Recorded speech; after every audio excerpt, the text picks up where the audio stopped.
Hi, I'm Ellen McCauley in Syracuse, New York. We're talking about Stinkin, Thinkin. And you know, that phrase gets used a lot in the 12-step programs, in Alcoholics Anonymous, Overeaters Anonymous, and in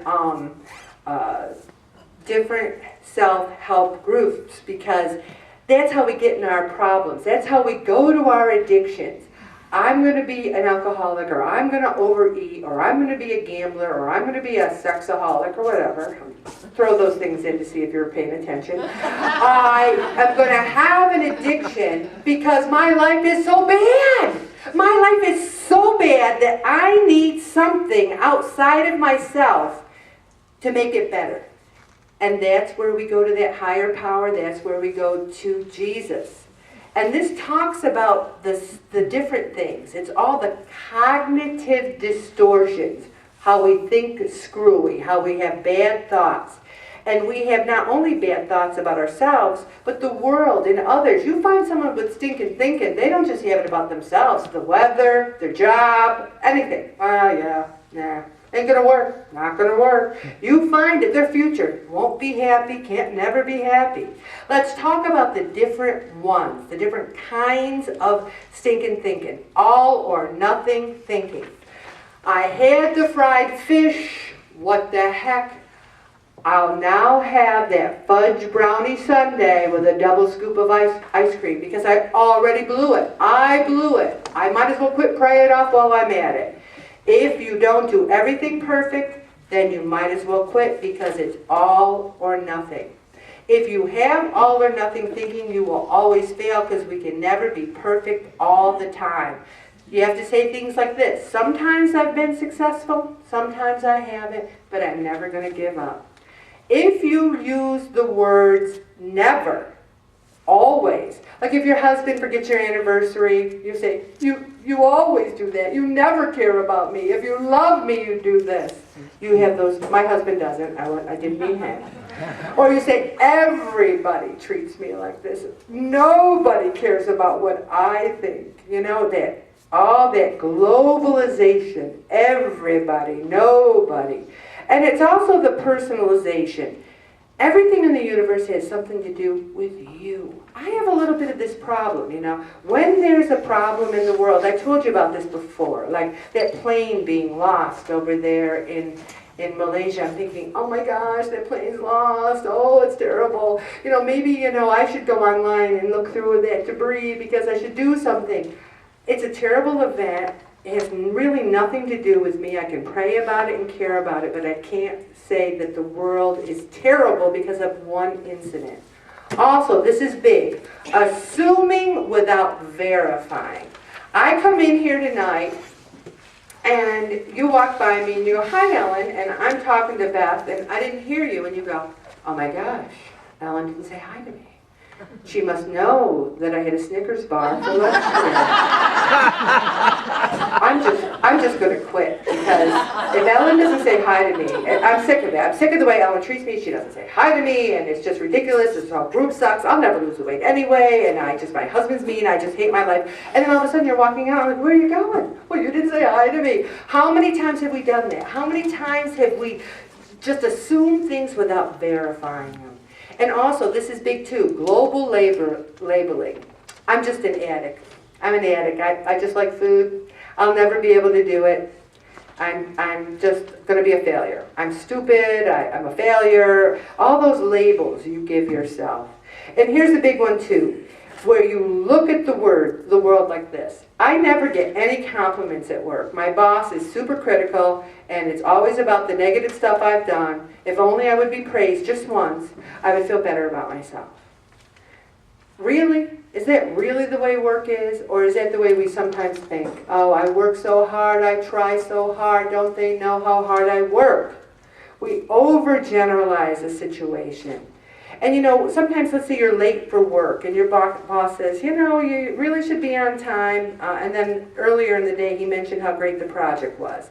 So you say this, my boss was critical about being late for work, but he did praise my report. And maybe I should take personal ownership for being late for work.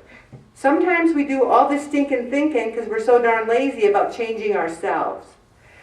Also, it's either all my fault for everything or none of it's my fault. There's two kinds of people who are sorry for everything in the world. I have a friend who's like, I'm like, hey, they'll call and he'll go, hello, and he goes, are you eating dinner? I'm like, yeah, you know, I'm just finishing up. Oh, I'm sorry, I'm so sorry I called you dinner, I'm sorry. He's sorry about everything.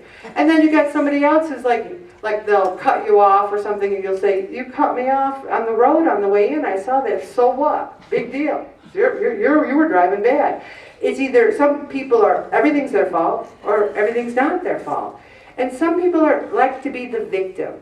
Well, you can feel really bad about yourself if you're always feeling sorry for yourself. And you know, one of the things about self-pity is it's exhausting. It's exhausting to feel so sorry for yourself for so long. We all have terrible crosses to bear. We all have difficult situations. Every single person in this room can look back on their childhood, their adulthood, and go, this happened, that happened, I take ownership for this, it's over, it's done with, we need to go on. Because the self-blame, and I do it, I am guilty of it, and I'm working on it.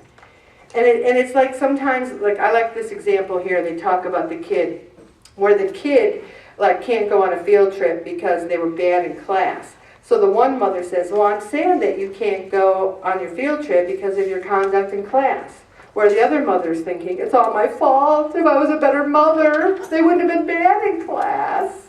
And then, and I'm big on that. Everything is my fault. If I only had done this, if I only had done that, maybe this wouldn't happen. And that's what will drive you to the ruffled ridges every single time.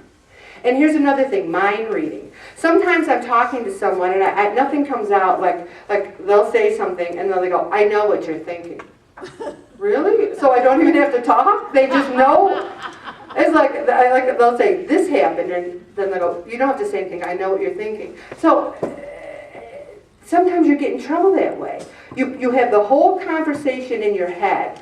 Like, let's say Bob, I don't know, maybe even the car accident. Maybe he's thinking, what's Ellen going to say? Is she going to be mad about the car? Is she going to be happy that I'm not hurt? He could have rehearsed that whole conversation in his mind. Did you, Bob? Did you rehearse the whole conversation in your mind? No, I did not. No, but sometimes you do. Sometimes you go into a situation and you think one thing's going to happen and you try to predict the future. People have not joined this group because they've already joined it, not lost weight, and quit before they even joined. They'll say to me, I was going to join the group, Ellen, but I knew that I wouldn't make a commitment, and I knew I'd gain the weight back, so I didn't join. See, they predicted the future. I didn't join, I knew I'd gain weight, I knew I wouldn't stick it out. Really? You create the illusion that you know the outcome of a situation before it actually occurs. It's called awfulizing, catastrophizing. Tell me this, mothers and fathers. You text your daughter or your son, they're on their way somewhere, and you go, did you get there? And then you wait 1 second. Why aren't they answering my text? I just texted 1 second ago, and it's been 3 seconds, 4 seconds. Maybe there was an accident on the way to wherever they are. And then you start painting the scenario. And then you do another text. Are you okay? No answer. You know, maybe the phone's in their pocket, but you start that catastrophizing, that awfulizing. It can drive you to drink. Emotional reasoning. We need to base our decisions and our reactions to things by thinking about them, not the knee-jerk, somebody says something you don't like and you immediately start an argument or a fight with them. Really read this. Look at this, because you're going to discuss it in small group. You're going to discuss the cognitive distortion you use most frequently. All or nothing thinking. Do you overgeneralize? Do you personalize? Do you blame others? Do you blame yourself? I'm big on the blaming self, I'm big on the overgeneralizing, but we need to identify our favorite distortions. Let's say you applied to 8 colleges. Let's just say that, for example. And let's say you get accepted at 6 colleges and you don't get accepted at 2.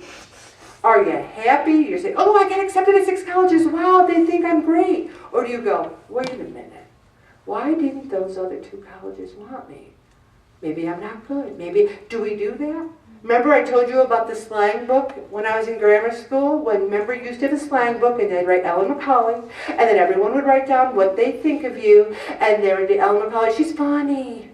Ellen McCauley, my best friend. And then it went on and on and on, and finally you got to number 57, and it was Dee Dee Dunn, and you wrote, can't stand her. So I'm thinking to myself, what? I don't care that 56 people think I'm awesome. Why does Dee Dee Dunn can't stand me? How many times have we done that, you guys?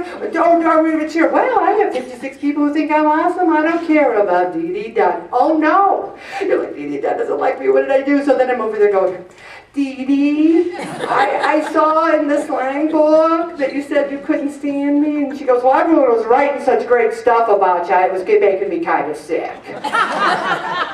And so I said, but you really can stand me. She said, yeah, I was just kidding. I was relieved that Dee Dee Dunn. But I have to realize that there are people in this world that are not going to be able to stand me. They're not going to be able to stand you. And you know what we have to learn to say? Well, there's 56 people who think I walk on water. I'm sorry that you can't stand me. That's what we got to learn and think about that. And also we need to have a little thought that we have in our heads when we start the bad thinking. Shannon, I tell the story about when you're flying in the plane. I used to get one of those apps that showed the plane in the air, and it would go beep, beep, beep, beep. And I'd be sitting there drinking Michelob Ultras going, it's still in the air, Bob. It's still doing well. She's okay. And then maybe sometimes the screen would flicker or something. Oh, what's it doing? You know. We can't catastrophize. We have to have a command. And my command these days is, Jesus, I trust in you. Can we just all say that? Jesus, I trust in you. And if we can stop our negative thinking by thinking that way, we will be so lucky. I'm going to stop right there, Bob.